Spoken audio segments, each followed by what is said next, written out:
Hello students, आज हम लोग का टॉपिक है ग्राफ रिलेटेड क्वेश्चन जो कि मोशन से आते हैं। इसमें 3 तरह के ग्राफ होते हैं, एक टीएस ग्राफ, एक वीटी ग्राफ और एक एटी ग्राफ, जिसमें से सबसे पहला पार्ट हम लोग पढ़ रहे हैं टीएस ग्राफ। टी और एस का मतलब है यहाँ पे टी फॉर टाइम और एस का मतलब है जो नोटेशन दिया गया है डिस्टेंस या डिस्प्लेसमेंट का। तो इसको हम समय दूरी या समय विस्थापन ग्राफ भी कह सकते हैं। ये कुछ 5 पॉइंट्स में है। तो सबसे पहला ग्राफ देखेंगे कि एक एक्स एक्सिस लिया गया है जिसको हम लोग टाइम से रिप्रेजेंट कर रहे हैं, टी जो कि सेकंड में है, यस यहाँ पे सेकंड रिप्रेजेंट कर रहा है, और एक वाई एक्सिस है जो डिस्टेंस रिप्रेजेंट कर रहा है, यस डिस्टेंस है या डिस्प्लेसमेंट भी आप ले सकते हैं। ये वाई एक्सिस है और वाई एक्सिस लिया गया है मीटर में। यानी जब भी हम टाइम डिस्टेंस ग्राफ देखेंगे तो टाइम एक्सिस पे मतलब एक्स एक्सिस पे टाइम लेंगे और वाई एक्सिस पे डिस्टेंस लेंगे। टाइम एक्सिस हमेशा सेकंड में और जो आपका डिस्टेंस एक्सिस है वो जनरली मीटर में ले लेते हैं। इसको आप किलोमीटर और घंटा में भी ले सकते हैं। इसमें देख रहे हैं मेन ग्राफ जो है एक स्ट्रेट लाइन है जो कि पैरेलल टू टाइम एक्सिस है। जब भी टीएस ग्राफ में टाइम एक्सिस के पैरेलल कोई लाइन हो तो ये ग्राफ क्या शो करता है, आप देख सकते हैं कि अगर x1 टाइम है तो भी y डिस्टेंस, x2 टाइम है तो भी y डिस्टेंस, x3 पे भी y डिस्टेंस। किसी भी पॉइंट पे आप देखेंगे इस ग्राफ में कि हर एक टाइम पर डिस्टेंस क्या है, सेम है। इसका अर्थ ये निकलता है कि टाइम के साथ डिस्टेंस का चेंजिंग नहीं हो रहा है, यानी टाइम तो बीत रहा है लेकिन डिस्टेंस या डिस्प्लेसमेंट नहीं बदल रहा है। तो ये ग्राफ क्या शो करता है, this graph shows that body is in rest. Rest means विरामावस्था, यानी ये ग्राफ हमको क्या बताता है, ये ग्राफ बताता है कि वस्तु हमारी विरामावस्था में है, यानी वो रुकी हुई है। और यहाँ पे और कुछ सिंबॉलिक नोटेशन देख सकते हैं। u0 होगा इस केस में, u यानी प्रारंभिक वेग, initial speed, initial velocity. v0 होगा फाइनल स्पीड। एक्सीलरेशन भी 0 होगा क्योंकि u और v 0 है तो एक्सीलरेशन होने की कोई बात ही नहीं है। यानी यहाँ से हमको देखने को मिल रहा है कि समय के साथ दूरी या विस्थापन परिवर्तित नहीं हो रहा है। तो ध्यान देना है, जब भी टीएस ग्राफ में टाइम एक्स एक्सिस पे और वाई एक्सिस पे आपका डिस्टेंस हो और इसमें एक पैरेलल लाइन हो टाइम एक्सिस से, तो ये क्या शो करता है, रेस्ट। रेस्ट मीन्स विरामावस्था, यानी उसका इनिशियल स्पीड, फाइनल स्पीड और एक्सीलरेशन तीनों ही 0 होगा। सेकेंड ग्राफ देखते हैं। सेकेंड ग्राफ में भी एक्स एक्सिस को टाइम लिया है, वाई एक्सिस को डिस्टेंस लिया है, लेकिन इस बार जो पैरेलल लाइन है वो टाइम एक्सिस के न होकर के डिस्टेंस एक्सिस के पैरेलल हो गया है। ऐसा ग्राफ अभी तक पॉसिबल नहीं है। क्यों? At a fixed time body can't move a finite distance. किसी निश्चित समय पर कोई निश्चित दूरी तय नहीं की जा सकती है, इसलिए ये ग्राफ पॉसिबल नहीं है। थर्ड ग्राफ देखते हैं। थर्ड ग्राफ में एक स्लोपिंग ग्राफ है जो टाइम एक्सिस और डिस्टेंस एक्सिस के बीचों बीच जा रहा है। यहाँ टाइम एक्सिस पे कई पॉइंट्स लिए गए हैं, 5 सेकंड, 10 सेकंड, 15 सेकंड, 20 सेकंड। ये आपका एक्स एक्सिस है और वाई एक्सिस पे हम लोग डिस्टेंस लिए हैं यानी यस, और ये मीटर में लिया गया है, 10 मीटर, 20 मीटर, 30 मीटर, 40 मीटर, और इसका स्टार्टअप 0 से किया गया है। और ये जो ग्राफ बना है O से लेके D तक, इस ग्राफ को हम लोग कई छोटे छोटे पार्ट्स में कर लिए हैं, A, B, C, D अलग अलग पॉइंट्स ले लिए हैं। ये ग्राफ क्या शो करता है फ्रेंड्स, ये ग्राफ शो करता है यूनिफॉर्म स्पीड और वेलोसिटी। अगर यहाँ डिस्टेंस मानेंगे तो ये यूनिफॉर्म स्पीड होगी, अगर यहाँ डिस्प्लेसमेंट मानेंगे तो ये यूनिफॉर्म वेलोसिटी होगी। और इसकी वेलोसिटी या स्पीड निकलेगी कैसे, इसके स्लोप से। स्लोप का फार्मूला यानी टीएस ग्राफ का जो स्लोप होता है वो स्पीड दर्शाता है, और स्पीड निकालने के लिए हम स्लोप का फार्मूला लगाएंगे y2 minus y1 upon x2 minus x1। y2 y1 x2 x1 ये है क्या, ये y एक्सिस के कोऑर्डिनेट यानी निर्देशांक और x एक्सिस के कोऑर्डिनेट्स हैं।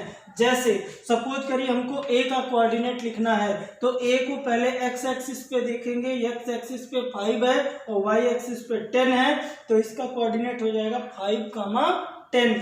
b का कोऑर्डिनेट क्या हो जाएगा, x एक्सिस पे क्या है 10 और वाई एक्सिस पे 20, तो 10 कामा 20, सी का हो जाएगा 15 कामा 30 एंड डी का हो जाएगा 20 कामा 40। अगर सपोज करिए किन्हीं भी दो पॉइंट्स के बीच में आपको स्पीड निकालना है, जैसे कि यहाँ पे निकाला गया बी से सी तक, तो बी और सी का कोऑर्डिनेट लिखा गया है, बी का है 10 और 20 और सी का है 15 और 30।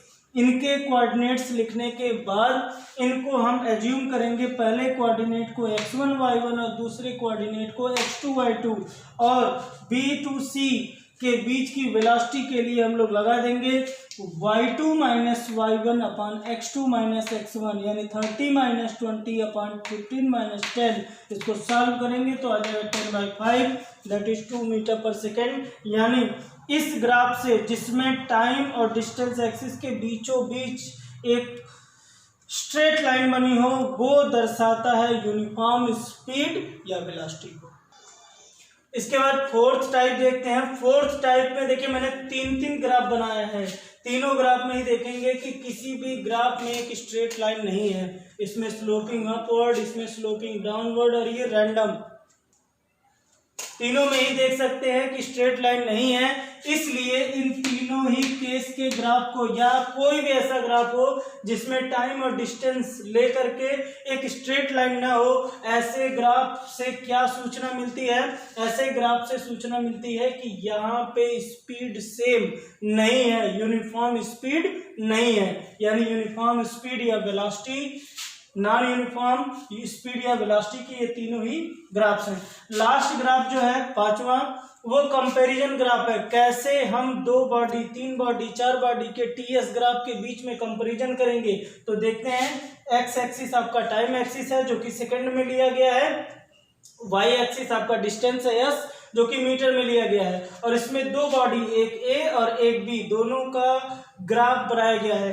तो इस ग्राफ यानी टीएस ग्राफ से हमको कैसे कैसे सूचना निकालनी है, फिर से देखिए दोस्तों। एक्स एक्सिस से हम, एक्स एक्सिस क्या है? टाइम एक्सिस, एक्स एक्सिस को हम टाइम एक्सिस से बोलते हैं, और एक्स एक्सिस से अगर हम एंड पॉइंट को मिला दें तो उससे पता चलेगा कि वो बॉडी कितना टाइम ट्रेवल की है। और वाई एक्सिस जिसको हम डिस्टेंस एक्सिस या एस एक्सिस भी बोलते हैं, इस एक्सिस से अगर हम एंड पॉइंट को मिलाएंगे तो हमें पता चलेगा कितना डिस्टेंस या डिस्प्लेसमेंट ट्रेवल किया है, और इसके स्लोप से पता चलेगा, टीएस ग्राफ का जो स्लोप है ढाल, उससे पता चलेगा इसकी स्पीड और वेलोसिटी। तो अगर आपसे इस ग्राफ के बारे में पूछा जाए दोस्तों कि इस ग्राफ में बताइए किसका टाइम, कौन ज्यादा टाइम तक मोशन कर रहा है, तो जब बी वाले को हमने मिलाया यहाँ पर, ए वाले को मिलाया यहाँ पर, तो यहाँ पे हम देखेंगे किसका टाइम अधिक है। बी का टाइम इतना है, ए का टाइम इतना है, तो टाइम किसका अधिक होगा? A time A is greater than time B. क्यों? क्योंकि जब दोनों ही एंड पॉइंट को हम टाइम एक्सिस से मिलाएंगे तो जो पॉइंट है उसी के आधार पर बता सकते हैं कि कौन ज्यादा देरी तक मूव कर रहा है। सेकंड पूछा जाएगा आपसे कि इसका डिस्टेंस, कौन ज्यादा डिस्टेंस ट्रेवल कर रहा है, ए की बी। तो जब दोनों ही एंड पॉइंट को डिस्टेंस एक्सिस पे मैच कराएंगे तो देखिए 2 पॉइंट्स मैच कर रहे हैं, ये इतना ही डिस्टेंस है, ये पूरा डिस्टेंस है, यानी डिस्टेंस किसका अधिक है? ए का, यानी ए का डिस्टेंस बी के डिस्टेंस से ग्रेटर है, जो कि ग्राफ से आप आसानी से निकाल सकते हैं। और लास्ट थर्ड पूछेगा आपसे कि किसकी स्पीड अधिक है, ए की कि बी की। तो आप देखेंगे ए का स्लोप, ए केवल इतना झुका हुआ है और बी इतना झुका हुआ है, इसलिए स्लोप, ए का स्लोप अधिक है और बी का स्लोप कम है। Slope A is greater than slope B. Slope का मतलब होता है ढाल, तो बी का स्लोप कम, ए का स्लोप अधिक, यानी ए का वेलोसिटी अधिक बी के वेलोसिटी से। अगर इसमें पूछा जाए कि दोनों ही बॉडी का एक्सीलरेशन बताइए, तो चूंकि दोनों ही एक स्ट्रेट लाइन दर्शाते हैं यानी यूनिफॉर्म स्पीड है, तो दोनों का एक्सीलरेशन 0 होगा। नेक्स्ट लेक्चर में हम लोग पढ़ेंगे टीएस ग्राफ के बाद यानी टाइम डिस्टेंस ग्राफ के बाद वीटी ग्राफ यानी वेलोसिटी टाइम ग्राफ या speed time graph. Thank you so much.